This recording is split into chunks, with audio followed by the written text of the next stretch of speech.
IDFC first bank रखी है और एयू स्मॉल फाइनेंस बैंक भी रखी है स्क्रीन पर। यहाँ पर भी काफ़ी पेन प्रेशर, इसके पीछे का कारण क्या है ये समझ सकते हैं। फिर से एक बार नुपुर से, नुपुर बताएं, आईडीएफसी फर्स्ट बैंक और एयू स्मॉल फाइनेंस बैंक ये भी दोनों टूटे हैं आज।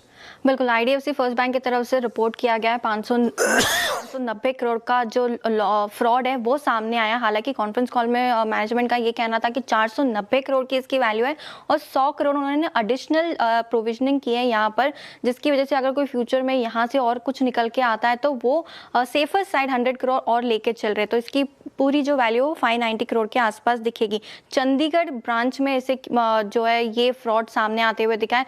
मैनेजमेंट ने फिर यहाँ पे कहा कि ये सिर्फ चंडीगढ़ ब्रांच से ही रिलेटेड है, किसी और ब्रांच पे कोई असर नहीं है। यहाँ पर हरियाणा सरकार के जो सरकारी खातों में लेन देन में जो है डिस्क्रिपेंसी वो पाई गई है। ऑलरेडी बैंक केपीएमजी को अपॉइंट कर चुका है, फॉरेंसिक ऑडिट यहाँ पे शुरू हो चुकी है, रिकवरी और कानूनी प्रक्रियाएं वो भी लगातार यहाँ पर शुरू हो चुकी है। कॉन्फ्रेंस कॉल में 2-3 चीजें और मैनेजमेंट ने कही है। यहाँ पे उनका कहना है कि 0.5% ही है डिपॉजिट का, तो इतना बड़ा इम्पैक्ट नहीं होगा, ये इजीली बुक्स में अब्सॉर्ब हो जाएगा पीएनएल के थ्रू। पीएनएल में डायरेक्टली मैनेजमेंट वो ले लेगा इसे और इसका इम्पैक्ट आपको नहीं देखने को मिलेगा इतना ज़्यादा, क्योंकि क्वार्टरली बेसिस पे देखें तो 400-450 करोड़ का जो मुनाफा है वो बैंक दर्ज करता है और एनुअल बेसिस पे करीबन 1550 करोड़ का जो है वो मुनाफा यहाँ पे देखने को मिलता है। अब इसी के चलते एयू स्मॉल फाइनेंस बैंक की भी खबर आती हुई दिखी, जहाँ पे हरियाणा सरकार ने दोनों ही बैंक को एक्चुअली एम्पैनल कर दिया था। उस पर एयू स्मॉल फाइनेंस बैंक ने जो है वो सफाई दी है कि वो सरकार के साथ बातचीत करे और फिर से एक बार जो है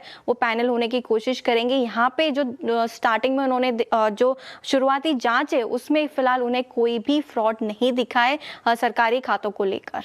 ओके, तो एयू स्मॉल फाइनेंस बैंक और आईडीएफसी फर्स्ट बैंक क्यों टूटे, कारण समझा दिया नुपुर ने। थैंक यू नुपुर, शुक्रिया जानकारी के लिए। अच्छा, आईडीएफसी फर्स्ट बैंक के केस को लेकर आरबीआई गवर्नर संजय मल्होत्रा जी ने भी कहा कि इसमें कोई सिस्टमिक रिस्क नहीं है। साथ ही उन्होंने ये भी कहा कि बैंकिंग सिस्टम में किसी तरह का रिस्क नहीं है और फ्रॉड मामले पर हालांकि नजरें बनी हुई है। एक बार सुनते हैं कि उन्होंने क्या कहा। We do not, as a policy, we do not comment on any individual bank or regulated entity.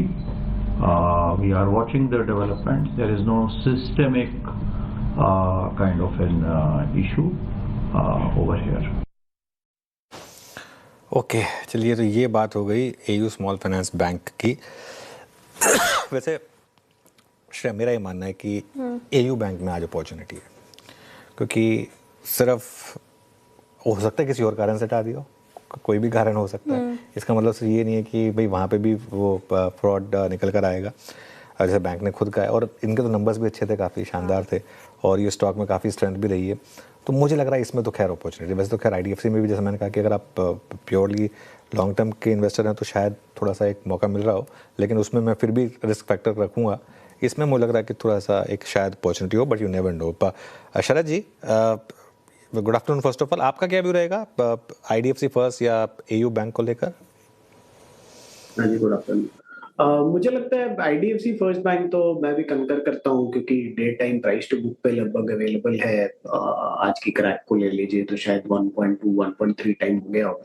तो मुझे लगता है ये वैल्यूएशंस पे बहुत ज्यादा रिस्क नहीं लगता, बट हाँ, आप सिस्टम्स पे या प्रोसेसेस पे जरूर क्वेश्चन मार्क रेज कर सकते हैं। जिस टाइप का फ्रॉड है तो हो सकता है उसमें से निकलने में उनको थोड़ा समय लगे, 1-2 क्वार्टर के नंबर्स मुझ पर अभी इफेक्ट हो जाए, बट बियॉन्ड दैट मुझे नहीं लगता कि बहुत ज्यादा आपको रिस्क है इन वैल्यूएशंस पे।